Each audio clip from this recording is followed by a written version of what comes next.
Modern paganism, also known as contemporary paganism and neo-paganism, has its origins in occultism, and includes religious movements like Wicca. Contemporary paganism is defined as a collection of modern religious, spiritual, and magical traditions inspired by the pre-Judaic, pre-Christian, and pre-Islamic belief systems of Europe, North Africa, and the Middle East. Modern pagans draw on these ancient beliefs and rituals to create their own religious practice, with the aim of honoring and reconnecting with nature. But where did paganism come from? Paganism is derived from the Latin words pagus and pagans. The term itself derives from the Latin paganus, which roughly translates to country inhabitant or rural. Thus it originally referred to a place rather than a religion. Conveniently, early Christians referred to the broad assortment of cults surrounding them as a single organization.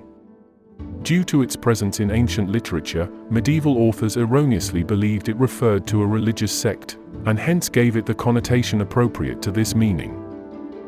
This attempt to group all non-Christian religions under a single banner was in fact a shrewd tactic by the early Christians. It made it easier to identify and oppose heretical practices and beliefs, enabling the Christians to quickly eliminate the pagan faiths. Christianity is not unfamiliar with magic. In fact, the New Testament, written between 50 and 100 CE, describe ancient Christian practices such as spirit possession, giving enemies to Satan, sending demons into swine, striking others dead on the spot by uttering curses, using articles of clothing and parts of corpses to perform magical healing and exorcism, and invoking ghosts and angels for protection. In other words, Christianity has always been intertwined with the concept of magic, but it's always been under the control of the Catholic Church, which determined who could perform what was deemed magical.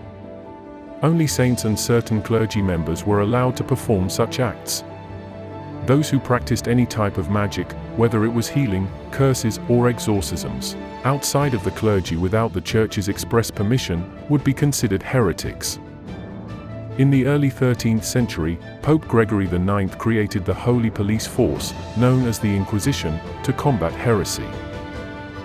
In 1252, Pope Innocent IV formalized the Inquisition and authorized it to use torture to force confessions, and to burn people alive for their heretical beliefs. About 200 years later, Pope Innocent VIII authorized two inquisitors, Jacob Sprenger and Heinrich Kramer, to accelerate the holy work of the Inquisition. Sprenger and Kramer wrote a book entitled Malleus Maleficarum, The Witch's Hammer, which effectively made witch hunting a religiously approved sport. The Inquisition was responsible for the arrest, torture, and execution of tens of thousands, if not 1 million people. These horrific acts forced esoteric interests deep underground, and ironically, they acted as a catalyst for the spread of forbidden knowledge.